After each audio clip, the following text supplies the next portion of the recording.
There's a good article on Prognosis talking about how Americans pay more for the internet, for drugs, and for textbooks than do people in many other developed countries.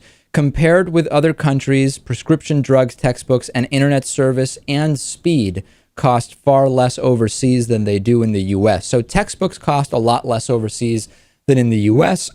Publishers defend the pricing policies by saying that foreign sales simply wouldn't be possible if they charged as much as they do in the US, essentially saying the US is the only country where there's a situation where we can get away with charging these insane prices. Some people actually have figured out ways to order the same books from overseas, but of course, publishers are actively trying to prevent that.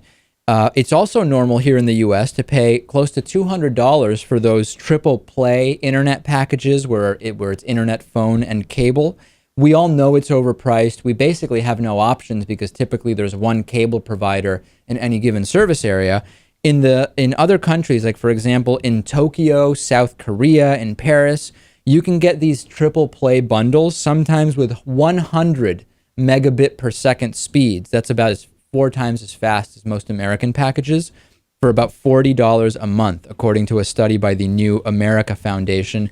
And then the drugs one we've talked about extensively, Lewis, which is that the same drugs are marketed at completely different prices in other parts of the world. It doesn't actually represent any difference in the cost of producing those drugs. It's in part because of charging more when you can get more, and in part because of the health insurance system.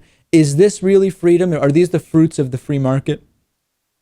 Well, it's hard to say. I mean, this really is just 100 years of corrupt politicians making laws that big business want them to make. I mean, I think generally that's what's happening here. But with regard to drugs, at least there are some foreign countries that don't recognize patents who are able to ship their drugs over here. But I mean, it's not the case with everything. No, it's not. And certainly there are huge efforts being made to prevent that. So freedom and the free market, the supposedly free market that's not actually free, apparently not really leading to that much freedom, not in terms of freedom of choice, not in terms of the freedom to not have a huge portion of your monthly budget consumed by things that are way cheaper in other countries. Very, very sad.